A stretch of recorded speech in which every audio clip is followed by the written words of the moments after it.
que Dios nos da la vida, hermanos, para juntarnos en esta mañana, para estudiar su santa y bendita palabra, hermanos. Antes de comenzar la clase, déjenme decirles que solicitamos las oraciones de ustedes porque en este año vamos a tomar un desafío en la congregación y en lo personal. Queremos establecer una nueva congregación en Nuevo Laredo, hermanos, a partir de este año.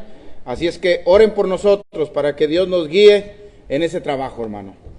¿Qué les parece si abrimos nuestras Biblias allá en el libro de Nehemías, en el capítulo 10? Y vamos a leer los versículos 38 y 39, hermano.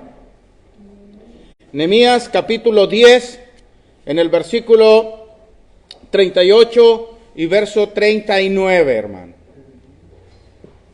Ojalá que usted traiga su Biblia y pueda seguirme, hermanos, en los pasajes para que usted vaya leyendo y se dé cuenta de que estas cosas son así. Es importante, muy importante. Nehemías capítulo 10, verso 38 y 39.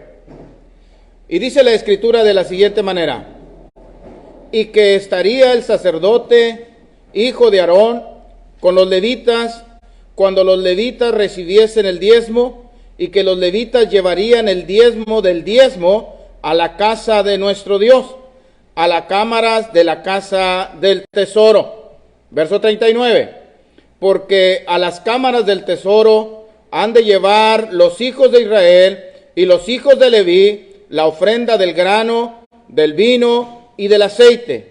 Y ahí estarán los utensilios del santuario y los sacerdotes que ministran, los porteros y los cantores. Y no abandonaremos la casa de nuestro Dios. En esa expresión, hermanos, es donde yo quisiera que en esta mañana pudiéramos nosotros estudiar este tema, hermanos, con algunos principios que podemos sacar del libro de Nehemías, que pueden ser aplicados a la vida de nosotros en el servicio a Dios en la iglesia, hermano. Entonces, no abandonaremos la casa de nuestro Dios. Y también quiere decir, no descuidaremos la casa de nuestro Dios.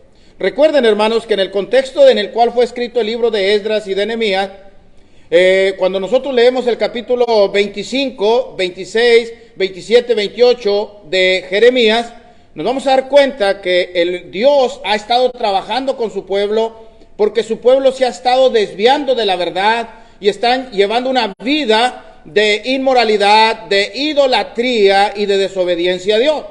Entonces Dios castiga la desobediencia y Dios va a permitir que a través de Nabucodonosor Dios vaya a llevar a su pueblo cautivo a Babilonia por 70 años para restaurarlo, para volverlo a ser el pueblo que Dios quería que fuera, un pueblo propio, celoso de buenas obras. Y entonces Dios va a permitir que sean llevados 70 años cautivos a Babilonia, pero Él también dijo en el capítulo 29 y en el versículo 10 y versículo 11 del libro de Jeremías: cuando a Babilonia se le cumplan los 70 años, yo voy a despertar mi buena palabra sobre vosotros, y los visitaré y los haré volver a este lugar, porque yo sé los pensamientos que tengo con respecto a vosotros, pensamientos de paz y no de mal, para darles un futuro y una esperanza. Es decir, Dios, aunque permitió que el pueblo fuera esclavo a Babilonia 70 años, Él mismo dice: cuando se cumpla el tiempo de la restauración, yo los voy a hacer volver, porque yo tengo para ustedes pensamientos de paz y no de mal, para darles un futuro y una esperanza, como dice la nueva versión internacional. Cuando escribe Nehemías, cuando vemos el libro de Esdras y Nehemías, estamos viendo que la buena mano de Dios está permitiendo que los reyes de Babilonia o los reyes medopersas permitan que el pueblo vaya paulatinamente regresando a Jerusalén. Primero un grupo, hermanos, con Zorobabel, luego otro grupo con Esdras y luego otro grupo con Nehemías. Esdras se enfoca más en la reconstrucción del templo para restablecer la adoración a Dios, hermano. Luego viene Nehemías para edificar el muro, para darle seguridad al pueblo de Israel, al remanente que llegó de Babilonia. Y cuando llegamos aquí al capítulo 10, hermanos, vemos nosotros desde el capítulo 9 que hay una convocación nacional, hay una reunión de todo el pueblo, hermano, y ellos están haciendo algunos acuerdos que son de competencia general, que es de compromiso y de responsabilidad y de trabajo del pueblo en común, de todos, nadie quedaba excluido, todos formaban parte, hermano, de ese acuerdo, de esa reunión. Y cuando llegamos al capítulo 10, verso 39, ellos hacen una declaración, ellos hacen un compromiso, hermano, ellos asumen una responsabilidad con la casa de Dios, y es: no vamos a abandonar la casa de Dios, no vamos a descuidar la casa de Dios. Y recuerde que la casa de Dios era el templo, hermano. Dios ahí había decidido encontrarse con su pueblo. Jerusalén y en el templo era el centro religioso de los judíos. Ahí cuando el pueblo quería encontrarse con Dios, acudían al templo y tenían la seguridad de encontrarse con Dios, porque esa era la habitación de Dios, y podían tener una relación el pueblo con Dios y Dios con el pueblo. El templo era la casa de Dios. Si nosotros le damos una aplicación a nuestra vida, hermanos, en el tiempo en que vivimos ahora en Hueslaco y como estamos aquí sentados, Dios sigue teniendo una casa. Dios sigue teniendo una casa. Un lugar donde Él ha decidido habitar, un lugar donde Él se encuentra con su pueblo, un lugar donde el pueblo se junta con Dios para glorificarle. Efesios capítulo 3, versículo 21. A Él sea la gloria en la iglesia por los siglos de los siglos, en Cristo Jesús. Entonces, la iglesia ahora es la casa de Dios, hermano. Primera Timoteo capítulo 3, versículo 15, el apóstol Pablo dice: esto te escribo, aunque tengo la esperanza de ir pronto a verte, para que si tardo, sepas cómo debes conducirte en la casa de Dios, que es la iglesia, columna y baluarte de la verdad. La iglesia, usted y yo, hermano, o sea, no este edificio, sino usted y yo, somos la casa de Dios, somos el templo del Dios viviente, somos el templo del Espíritu Santo. Esa es la iglesia. La iglesia también es la familia de Dios. Dios es nuestro Padre y nosotros somos sus hijos, somos la familia de Dios. Efesios capítulo 2, versículo 19, así que ya no sois extranjeros ni advenedizos, sino conciudadanos de los santos y miembros de la familia de Dios. Por lo tanto, este pasaje, hermanos, nos enseña a nosotros que si los judíos se comprometieron a no descuidar, a no abandonar la casa de Dios, creo que usted y yo haremos bien delante de Dios y haremos bien a nuestra vida espiritual y a nuestra relación con Dios, tomar la misma decisión en este 2023, no abandonar la iglesia, no descuidar la iglesia, hermano. Ahora, ¿cómo podríamos, hermano? ¿Cómo los judíos podrían cumplir con esta decisión tan importante que ellos hicieron y de tanta responsabilidad y tanto compromiso, hermano? Porque la verdad, y más ustedes en Estados Unidos, hermanos, son testigos de que nada se logra en Estados Unidos sin trabajo, sin compromiso y sin responsabilidad. En la iglesia también, hermanos, si hemos de alcanzar a que el reino de Dios se expanda, a que la iglesia alcance ese potencial y alcance esa madurez espiritual, lo tendremos que hacer a través de trabajo, de compromiso y de responsabilidad con la iglesia. ¿Cómo le harían los judíos? Bueno, yo quiero ver el primer principio, hermanos. Para no descuidar, para no abandonar la casa de Dios, es necesario, hermanos, que hagamos o renovemos nuestro compromiso con Dios. Que constantemente, hermanos, estemos renovando nuestro compromiso con Dios. Y vea el capítulo 9, de ahí quiero tomar la idea para fortalecer y para fundamentar este principio de que para que no descuidemos o no abandonemos la casa de Dios, necesitamos renovar nuestro compromiso con Dios. Ahí en Nehemías capítulo 9 Si alguien me quiere ayudar para darle un poco de dinamismo a la clase, en el verso 38, vamos a leerlo. ¿Qué les parece? El 9:38, perdón, hermano. 9:38, quizás me equivoqué en el pasaje, pero es 9:38. De Nehemías, sí, señor. 9:38. A lo mejor se le perdió un poquito arriba, hermano. A causa pues de todo esto, nosotros hacemos fiel promesa y la escribimos firmando por nuestros príncipes, por nuestros levitas y por nuestros sacerdotes. ¿Qué pasó ahí? ¿Qué es lo que el pueblo está? Recuerde, está todo el pueblo reunido. Nadie hay de ahí excluido. Y además vamos a ver ahorita que los que estaban ahí, hermanos, eran todos los que tenían comprensión y discernimiento. Con inteligencia, con la capacidad de entender lo que estaban haciendo y lo que estaban diciendo. Y yo creo que aquí también habemos puras personas que saben lo que están haciendo y saben lo que dicen, ¿sí o no, hermano? Bueno, entonces, ¿qué hizo este pueblo que sabía lo que estaba haciendo y lo que estaban diciendo? Dice que a causa de esto, dice, nosotros hacemos una fiel promesa y además la escribimos y además la firmamos. Y no la van a firmar cualquier persona del pueblo, la van a firmar nuestros levitas o nuestros principales, nuestros levitas y nuestros sacerdotes. Fíjese, hermano. Ahora, note usted que el versículo comienza a causa de esto. ¿A causa de qué, hermano? Ellos tomaron esa decisión de renovar su compromiso con Dios. Bueno, si usted lee en casita todo el capítulo 9, se va a dar cuenta que hay un grupo de sacerdotes que le está enseñando al pueblo toda la historia de lo que Dios hizo en favor del pueblo desde que lo sacó de Egipto hasta que los introdujo a la tierra prometida.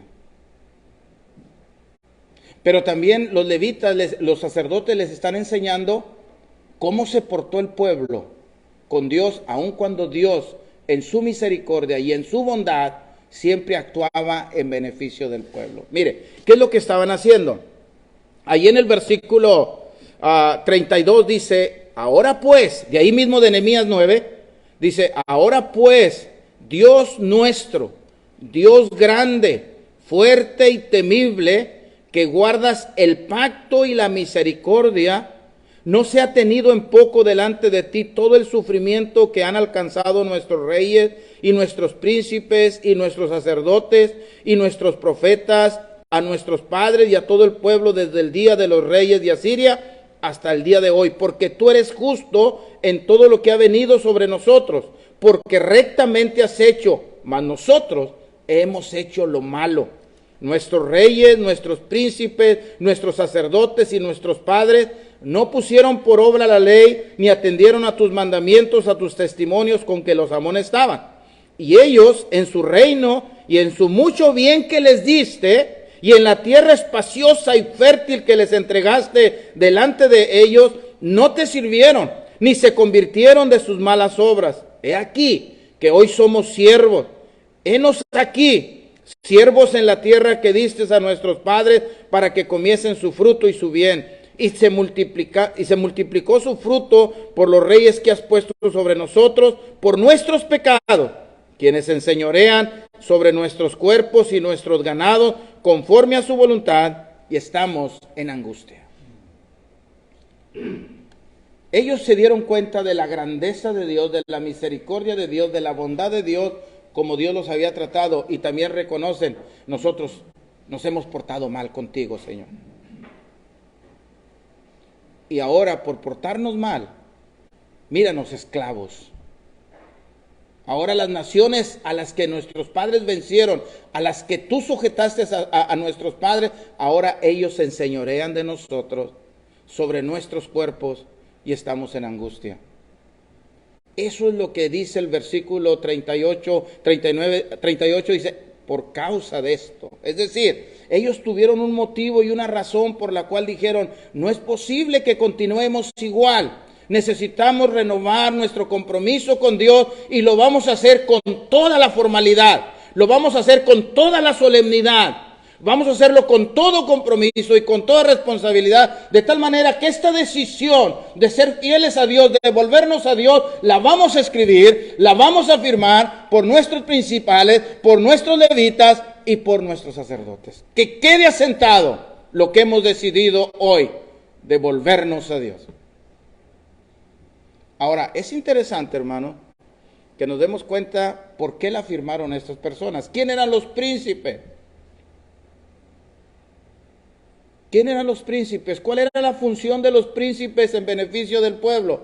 Bueno, pues los príncipes, hermanos, eran los dirigentes sociales del pueblo, eran los que se encargaban de que el pueblo saliera adelante, progresara, viviera en unidad, viviera en armonía, viviera en respeto y respetando las leyes, que hubiera orden en el pueblo de Israel, que económicamente salieran adelante, que hubiera equidad, que hubiera, hermanos, hermandad entre el pueblo.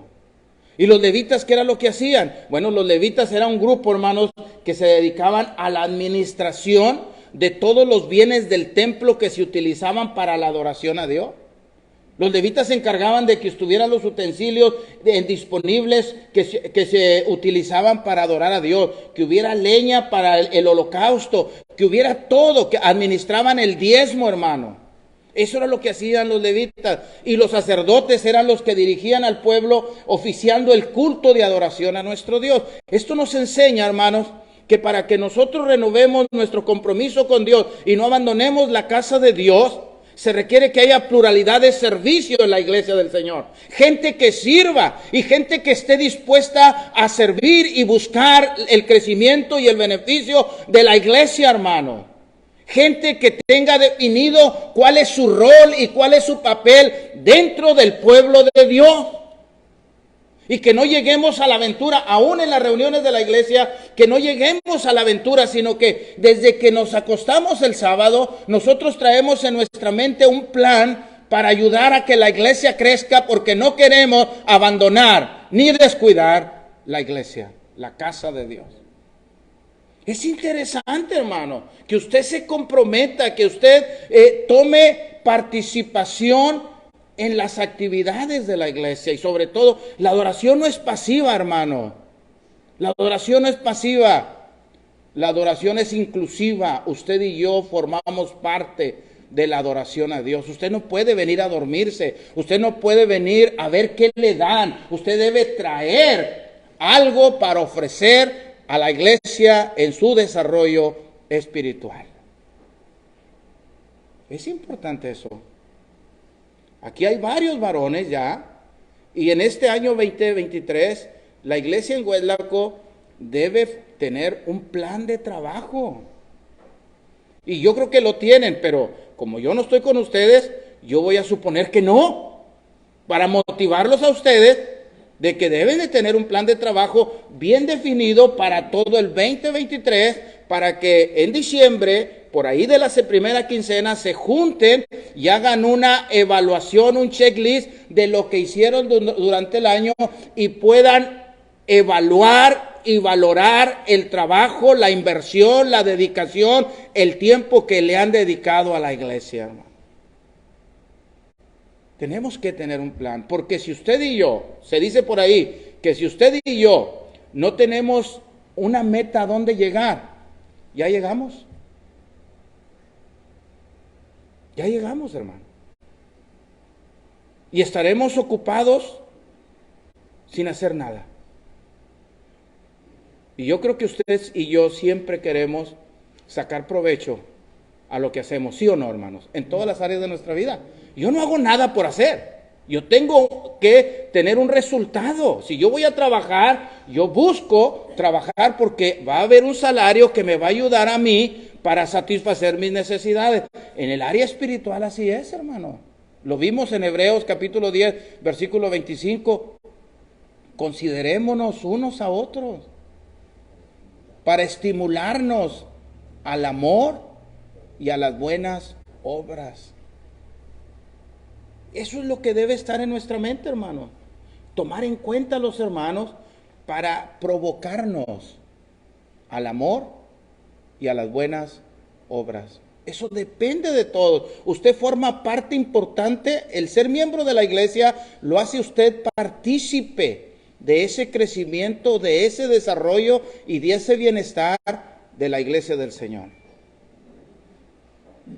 Hay un fenómeno que está sucediendo muy frecuentemente ya, y más ahora en Estados Unidos, hermano, que es la rotación de miembros en las congregaciones. Y debemos evitar eso, hermano. No prohibiéndole que se vaya. El que se quiera ir, que se vaya. Pero que entienda, hermano, que eso no es correcto. Necesitamos tener arraigo en la congregación, hermano. Necesitamos tener arraigo en la congregación. Amar la congregación. Yo les digo a los hermanos ahí en la Colonia Alianza que a mí no me sacan ahí solo muerto de la congregación. Yo no me voy, hermano. Y miren que me corrieron del trabajo y me quedé sin trabajo y algunos hermanos me dijeron, vente a San Antonio, aquí trabajas para la iglesia y tratamos de hacerte la residencia. ¿Yo qué ando haciendo? Buscando lo que no he perdido. Yo tengo mucho trabajo en Nuevo Laredo. ¿Qué ando buscando? Que otro hermano haga su trabajo, pero yo no me voy. Porque no quiero descuidar y yo siento mía la responsabilidad de la iglesia en la Colonia Alianza. Y en general, en Nuevo Laredo, hermano. El bienestar de las congregaciones en Nuevo Laredo es algo que me importa y en lo cual trabajo. Y podemos hacerlo, hermanos. Yo trabajo en lo secular y trabajo en la iglesia. Pero no paro. No hay descanso. Pero es algo que uno se habitúa, hermano. Y si después no lo haces, tienes la necesidad de hacerlo. Por eso estos hombres, para poder comprometerse a no abandonar la casa de Dios, renovaron su compromiso con Dios, lo escribieron y lo firmaron. Algo muy solemne. Entonces, comprométase con la iglesia de Cristo, hermano, en la avenida Bridge o Puente, ¿verdad? En español, en esta, donde usted está, haga la suya, hermano. Hágala. No es la iglesia del hermano Camacho, brincos diera al hermano que fuera de él. Es la iglesia de Cristo de la cual usted forma parte.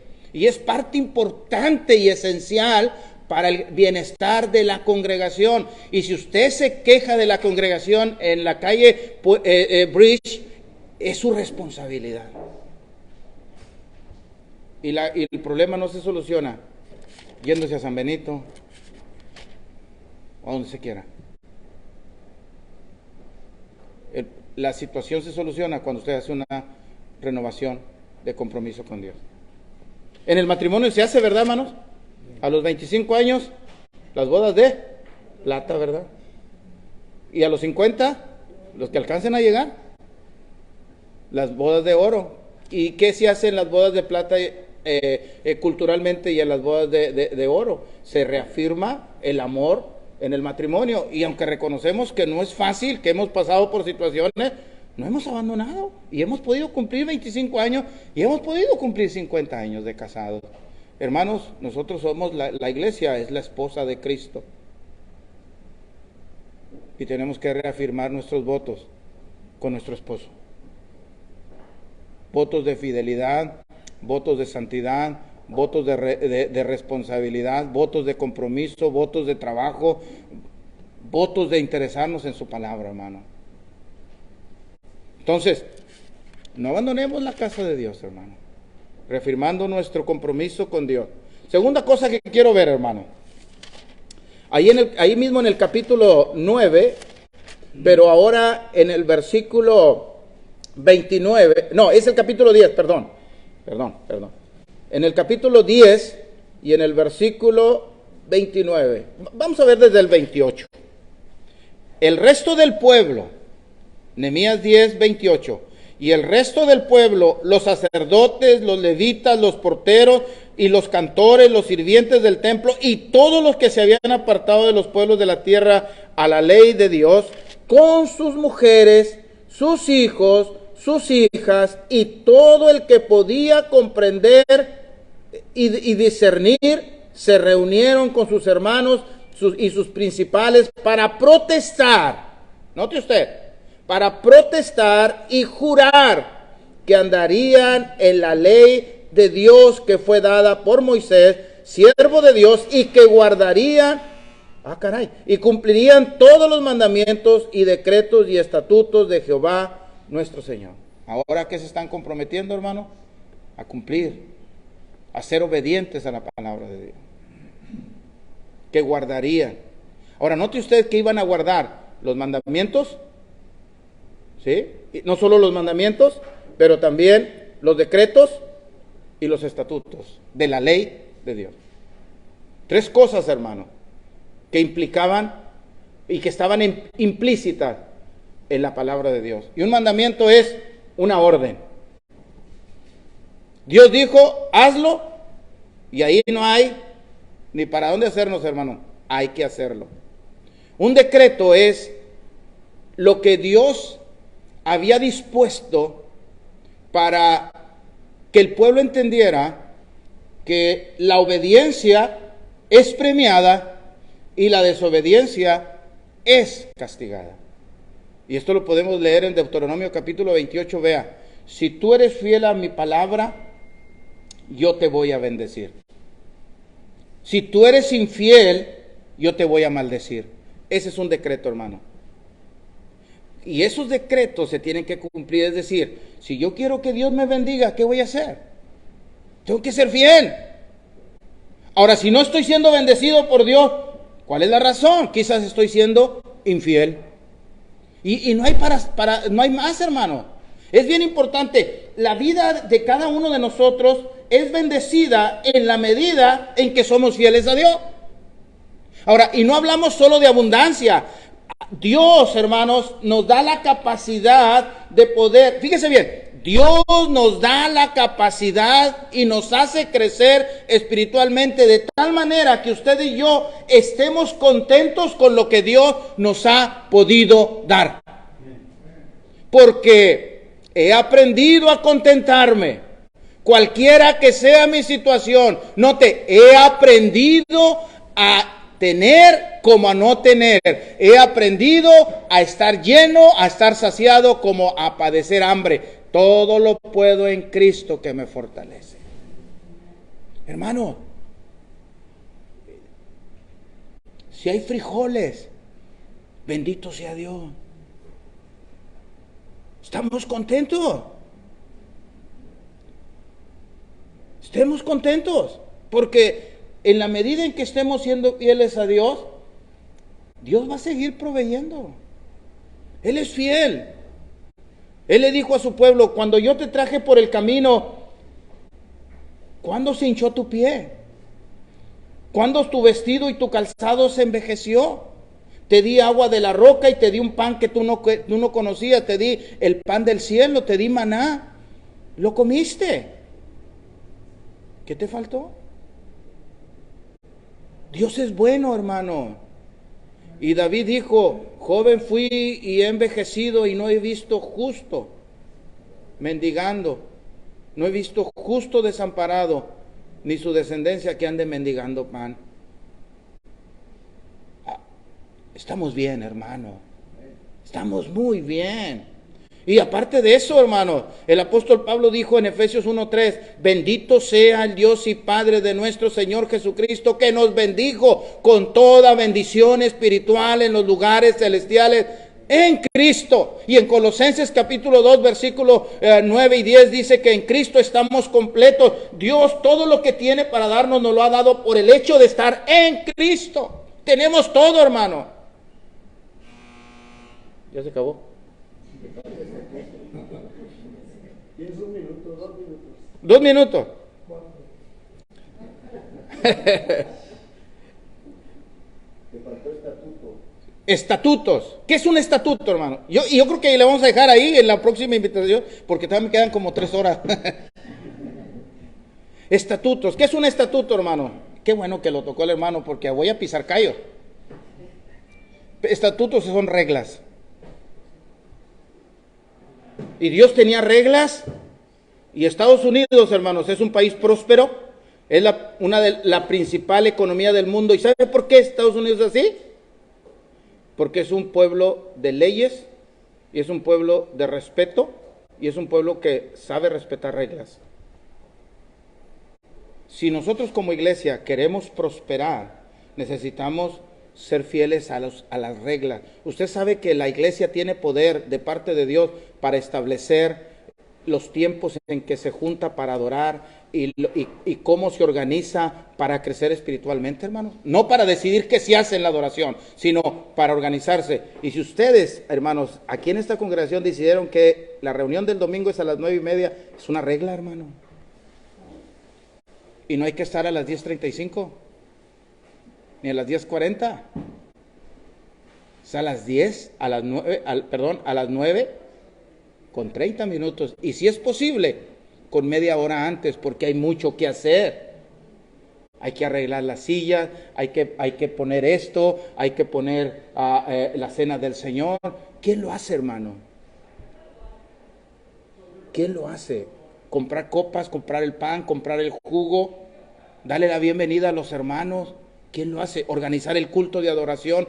¿Quién lo hace? Esa es su responsabilidad. Y es una regla, hermano. Es una regla. Y con esto, hermanos, quiero terminar. Quisiera continuar porque tengo mucho que decir, pero no abandonemos la casa de Dios. No se cambie de congregación, hermano. Aguante la vara. Aguante la vara.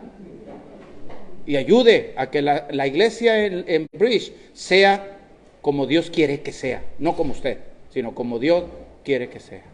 Dios les bendiga, hermano. Me faltó.